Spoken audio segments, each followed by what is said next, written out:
Welcome everyone to live Q&A with the experts of Rome Foundation. My name is Tanya Murphy, Rome Foundation's Executive Director. Today's session is titled, Why are DGBIs important in Pediatrics? I'd like to introduce my co-host, Dr. Douglas Drossman. Dr. Drossman is the CEO and President Emeritus of the Rome Foundation, President of Drossman Center of Education and the Practice of Biopsychosocial Care. Dr. Drossman is also Professor Emeritus of Medicine and Psychiatry at the University of North Carolina at Chapel Hill, and he is founder of the Rome Foundation and is an internationally recognized scientist, clinician, and educator in DGBI and communication skills training. Today, Dr. Drossman is joined by our Rome Foundation board member, Sam Nurko. We're so happy to have you here, Sam. Sam Nurko is the professor of pediatrics at the Harvard School of Medicine and director of the Center of Motility and Functional Bowel Disorders at Boston's Children's Hospital and, of course, Boston, Massachusetts. Dr. Nurko is a distinguished tenured clinical researcher, teacher, expert, and mentor. So excited to be here with both of you today. Dr. Drossman, Dr. Nurko, welcome so much. And I'm happy to have you here. So I turn it over to you, Dr. Drossman. Thanks, Tanya. Welcome, Sam. Good to see you again. Sam, as most of you know, is one of the major thought leaders in pediatric gastroenterology. Certainly with the Rome Foundation, he brought pediatrics into the Rome criteria back around, must be 2000 now with Rome 2.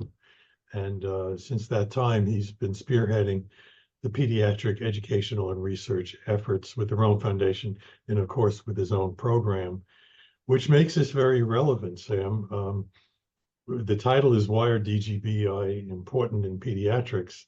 So why don't we get going on that? Hi, everyone. Thank you for having me. It's a pleasure to be able to share some of my ideas. I just have to say that the Rome Foundation has been very generous in expanding. And after it got its own footing in the adult world, it became like a logical next step to try to look at how does everything start and what's the role that pediatrics, has in DGBIs before everybody becomes an adult. So the DGBIs start even at birth. And they are very important because they represent a very important portion of the care that's provided in pediatric offices, in the general practitioner's office, and in subspecialty offices. And the importance of the DGBIs is that these are diseases that can really have a major impact in the quality of life of the parents taking care of the kids, and eventually they have a major impact in the functioning of the kids. And in pediatrics, this means not going to school, not being able to do sports, not being able to socialize. So that's why, we're so interested in changing the approach to DGBIs to try to improve the quality of life of children and eventually to try to prevent them from becoming adults that, may continue to have DGBIs, which, represents a major impact in healthcare costs. Well, thank you for that. We now are learning and understanding how important it is scientifically. But I'd like to move on now and ask you something about the clinical aspects. I mean, DGBI is a complex term, isn't it? Disorder of gut-brain interaction. How do you communicate with the parents or the adolescent when you say they have a DGBI, like irritable bowel or dyspepsia? Yeah, it's a very, very important question. As you know, for many in the audience, the old term we used to use is functional GI disorders. We've changed that term because for many years there was a big connotation that these were psychological problems. So now we're dealing with the next phase, which is these disorders do not follow the classical medical model that all of us are used to, meaning you don't have a symptom, you do a test, you find something, you treat it, and it goes away, like strep throat, right? You have sore throat, positive culture, you give penicillin, goes away. And as medical doctors in general, many providers are looking for that holy grail to just have a very simplistic approach. And what happens is DGBIs don't follow that. They follow a different model, the biopsychosocial model, which reflects their own experience with the child, their own experiences in the environment, growth, development, quality of life. So it's a multifaceted disease that unfortunately does not have a biomarker. And that's what makes it very, very challenging, both in adults and in pediatrics. It's not that you can do a test or an endoscopy or an x-ray and say, oh, this is why you have pain in the case of the pain-predominant DGBIs. And that's what really causes a lot of confusion with the families. So the term is very complicated, but what we transmit to them is the idea that these diseases are real, even though there's no biomarker or something that they cannot see. And we use a lot of metaphors in pediatrics. You know, the parents clearly understand, the adolescents do understand too, is we use analogies like it's a software problem, not a hardware problem. So you can do as many tests as you want, but the hardware is always going to be good. But that does not mean there's no software problem, right? Your computer may go into not working and you need to do Control-Alt-Delete and it comes back on. It's not that the RAM is burnt or the memory is not working. No, it's the software that gets stuck. And that's the idea here. And that's what we try to communicate. These disorders between the gut and the brain interactions talk about how the nerves communicate from one side to the other one, how you internalize the information and how you react to be able to function better. And that's why, you know, we explain in general. But the most important part is a positive diagnosis, and it's a real disease, even though you don't have a biomarker. That's a great example. I mean, I'm thinking about pain, chronic pain. How do you explain to the patient when the tests are negative? And bringing it in that way, I think, is great. So then where is the role of testing, and how do you explain testing? Are they going to keep looking for something else or what? Yeah, that's a very important question that Doug is asking, right? I mean, all of us, and listen, in your own house, when your child is sick, or in your own practice, we all want to have a simple answer and be able to give a simple solution to the problem. And, you know, when we talk about testing, we are very careful. There's no question that DGBIs, that the kids don't have a DGBI name on their forehead, right? So it's up to the clinician to decide, is the patient in front of me a DGBI, or do they really need more workup? So we have a lot of alarm signs that we follow to try to say when is the child, you know, in that category that merits more testing. And you can just find them in all our publications and in all the Rome criteria. But most of the time, if there's no alarm signs and the patient is otherwise suffering from these diseases, has taken a lot of toll in their quality of life, we don't need to do testing to give them the diagnosis. And that's the important part. That's why the DGBI diagnosis, if you want to equate it to something different, is like, for example, a migraine diagnosis. People accept the diagnosis of migraine, but they don't ask you for a brain biopsy, right? And all the psychiatric diagnosis that Dr. Drossman was very clever in bringing into the DGBI world is the same. We have sets of signs and symptoms that put patients in categories that allow us to provide a positive diagnosis. And that's what the DGBI concept is. So when we're talking about testing, we are very careful. I never say I'm looking for the reason for the pain, because if the test is negative, then what's the next test? If I tell them, I know what you have, but I'm looking for triggers of the pain, or what else could be exacerbating the pain, you can have a test that's negative and then you move on and you don't need more testing. So that simple phrase changes the outcome and the way the parents perceive things. So you're looking for triggers of the pain, not the reason for the pain in a patient that has true pain. And, you know, we expect that the hardware is going to be normal. Now, I want to touch on another thing. The misconception that if you do tests, you're going to reassure the parents is that a misconception. There's many studies that show in the case of GI that if you do an upper endoscopy, not in the right context, you make the patients more nervous if the endoscopy is negative because there's nothing there, right? So you have to really frame it, looking for triggers, not the reason. And if you are not careful, you know, you end up in a rabbit hole where people now with TikTok and the internet are finding out these diagnoses. Everybody wants a simple diagnosis, and we have surgeries and other major interventions that are not needed because the problem is the software. It's nothing underlying an organic problem.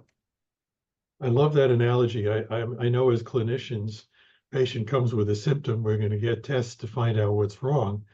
But you're saying right out front, here is your diagnosis. I know what your diagnosis is. We're going to do tests to try to identify exacerbating factors or other things that might be influencing it. Boy, that makes a totally different approach to the patient. So in the same way, how do you approach your therapeutic algorithm, given that they have their diagnosis, you've done your tests, they may have some minor finding that you're going to adjust H. pylori or something, but then how do you go about the therapy and the treatment? Yeah, that's a very important question. In pediatrics, and I'm sure in the adult world is the same, but in pediatrics, the emphasis we have is in functioning. When we have a patient like that, the most important thing we want is for them to go back to school and go back to life. So our therapy has a big, big impact on the functioning, right? And we always equate this like to a tricycle where we have 3 different wheels. And if you have one wheel that's not working, the other wheel, the tricycle is not going to ride well. So one of the wheels is rehab and being able to function and going to school and going back to life, basically. And of course, in the most severe cases, that cannot be, that does not happen overnight, but we have a program how to do that. But then what are the other 2 wheels? Right? One wheel is the medical portion, which is the reason in general the patient is coming to the office. I have pain and I can, I get woken up, I need to go to the emergency room. So we all need to find out, is there something harmful there? That's another way to look at the testing, right? I'm looking for harmfulness versus hurtfulness. So once you give the idea that this is hurtful, but there's nothing harmful, then you can really focus on the therapy. And what can you do for the harmfulness? As we mentioned, you can identify the triggers. So if the patient has an allergy or inflammation or constipation, you can just treat those triggers of the pain. And then we use medications that really try to calm down the nerves, as we explained. You have the concept of hyperalgesia. It's very tender and it's very painful. Things that should not be painful become painful. I use again the metaphor of a burn.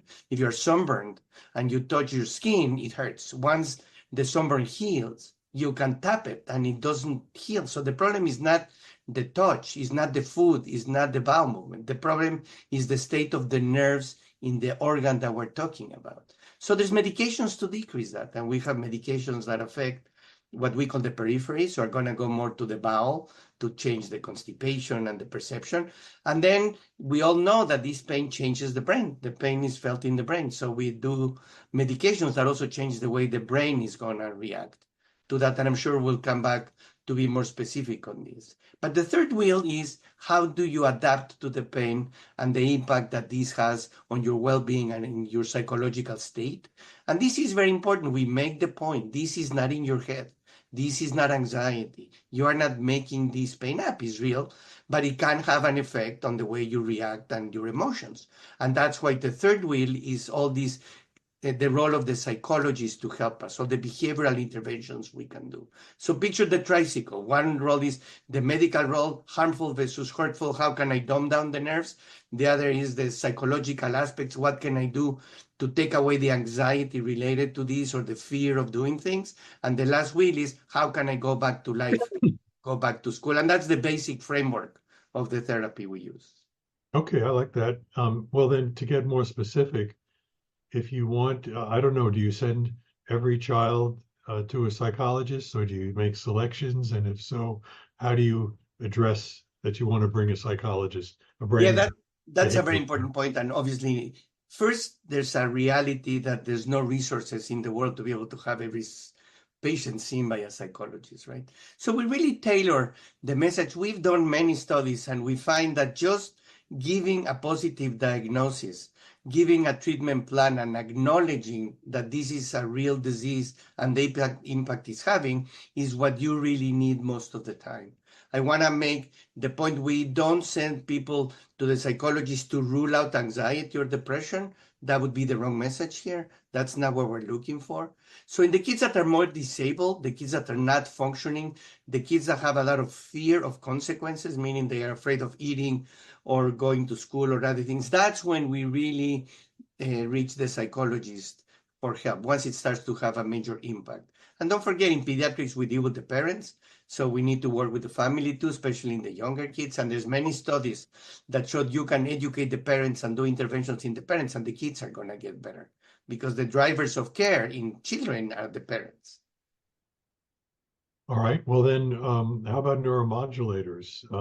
I imagine that you're looking at both those treatments for many of the Yeah. patients. So if you look at the wheel of the medical portion, as I mentioned before, we try to the concept that Doug is mentioning, the neuromodulation, is how can you change the way the nerves are firing and the system is interacting with each other. And there's many medications. So we use a lot of medications to change the periphery, if you think outside the brain. So in pediatrics, we use medications that make the stomach have better reception, for example, or relaxes the stomach to treat the nausea, like something like ciproheptidine. We use a lot of medications to take away the cramping, from spasms. And we use a lot of medications to take away the stool as a reason, bowel movements as a reason for the pain. So we use laxatives. We tend to use a lot of the new generations, the secretagogues, that also have an impact on the pain. And when that does not work, when the patients are more severely affected and there's really evidence that the brain has become part of the disease, what we call central sensitization, which is a very important concept, and there's functional MRI studies that show that this happens in chronic pain in kids, then is when we use the neuromodulators. The term neuromodulation gives the concept of what we're trying to do. And I just want to go back to your embryology. If you remember, the gut is formed in the embryo coming from the neural crests. And a lot of the neurotransmitters of the brain are the same neurotransmitters of the intestine. So we share all this, and that's why there's so much communication. So the fortunate part is there's a lot of medicines that change the neurotransmitters that deal with the neuronal transmission. The complicated news is that most of those were developed to treat psychological illnesses or psychiatric illnesses. And they fall into that family of antidepressants. So once the family is here, you are going to use a neuromodulation, but you really go into the concept that these are antidepressants. That's when you have to be very specific. It's the same neurotransmitters. We're trying to do similar effects, and we're using it not for depression or anxiety. We're using it to dumb down the nerves or to change the circuits or to make it more livable. And that's why I think the Rome Foundation has been very instrumental in changing the term to neuromodulation. But you cannot shy away from their antidepressants, and you have to talk to the families and tell them the side effects, right? Because there's black box warnings, and you have to just tell them. But that's the concept. We use neuromodulation to dumb down the nerves, to take away some of the central nervous system based on the fact that the pain, even the peripheral pain, can be affected by these medications. So it's not for depression or anxiety. That's the wrong concept, that these kids have a psychiatric illness, anxiety, and depression. They have associated, but that's not the main reason. That's why it's helpful to talk about DGBI, because we're not talking about anxiety, depression. We're talking about resetting the brain-gut axis so it's regulated more normally when it's dysregulated with this condition. And I think, you brought up that the central neuromodulators are the antidepressants and anti-anxiety. But there are peripheral neuromodulators, like you mentioned, like a secretagogue, like linaclotide, which is used in children. So I like your idea. You start with the more mild to the moderate with the peripheral agents that work on the enteric nervous system, and then move up in central sensitization. We have a few more minutes. Is there anything you want to mention about? No, I can just add, if you think about the concept of the psychological interventions, CBT or hypnosis, those are a different type of neuromodulation, but it's still neuromodulation. In pediatrics, that's one of the areas that has been shown to be the most effective, actually. There's multiple studies that show that hypnosis and CBT are a very useful technique of doing this, changing the way the brain interacts and the anxiety and the depression and how to function better. And that's why the role of the psychologist is very important. And most of the families, once you explain the pathophysiology and what I'm telling you, accept it. And we find that those interventions are very, very, very important. Now, there's other new things that we're beginning to use. There's other ways to do neuromodulation. There's an FDA-approved device that neuromodulates. It's called the peripheral auricular nerve stimulator. It, neuromodulates by stimulating from the auricular nerves into the brain. And that has been FDA approved. It's a commercially available device. It's called the IB-Stim. And that has been shown to be very useful in pediatrics. And we're all leaning more and more towards using it earlier and earlier because some parents don't want to be exposed to the antidepressants, and so that you don't have the role of the psychologist. But again, the message is the same. You have to reset what you're trying to do, and there's many different techniques, and every family is different. Yeah, I think the IB stim, we're actually using it too, although it's off-label. But there are data coming out, not only for IBS, but pain, dyspepsia, even cyclic vomiting. So, this is a non-pharmacologic method. So maybe the last question is, where is the field going with pediatric neurogastroenterology? How do you see the next 10 years? What's going to be happening? And please feel free to mention Rome 5 if you'd like as well. Yeah, there's different aspects to this. One thing that I have to acknowledge, the most severe kids have what we call overlapping pain. So there's a lot of research trying to understand the genesis of these pain conditions and how one system interacts with the other one. You know, post-COVID, we have a lot of these overlapping pains, but even from before, they have dizziness, headaches. So it's the same brain that gets affected by different things. So I think the future goes into the understanding the pathophysiology. I think that's a very important thing. The other part I think that all of us are moving to is trying to find biomarkers. And if you follow what Rome has done and what we call the MDCP, where we're trying to see, you know, what's the severity, how do you classify the patients, we're all trying to look for biomarkers that allow you to identify these patients and tailor therapy better. So if you can identify a biomarker of a trigger or something that you have to address and you can develop a drug for that, and an example is the secretagogue, right? So I think that's where the future is going to be. We're going to have more personalized medication, and I think that's going to be very important in adult, but also in pediatric. And the third part, as Doc said, we're trying to relook at, you know, given that these are criteria defined by experts and then applied to epidemiology and factor analysis or whatever we see, I think you're going to see that as Rome continues to evolve, we're trying to fine-tune the diagnosis to make it more specific and be able to know more the natural history and what interventions to do. And you're going to see that in Rome 5, there's going to be some major changes that are going to be occurring to try to make this diagnosis more robust and be able to, you know, to provide a better service to the patients. And Rome 5 will be coming out in the spring of 2026. It's coming up. Well, thank you for your great comments. I'll turn it back to Tanya. Any final words, Tanya? No, Sam, always love to have you on. I really like how you were speaking about the therapy significant to the tricycle. You know, I think we can really you know, visualize that and be able to see how we kind of all have that in our own lives, and how if that tricycle isn't working, whether it's homework and physical health or mental and you know, and again, emotional, psychosocial. And so it's so many various things that, right, if that tricycle isn't working for us, it's not working. And that's great that you guys use it in your therapy. But this has been great. Really enjoyed having you on today, Sam.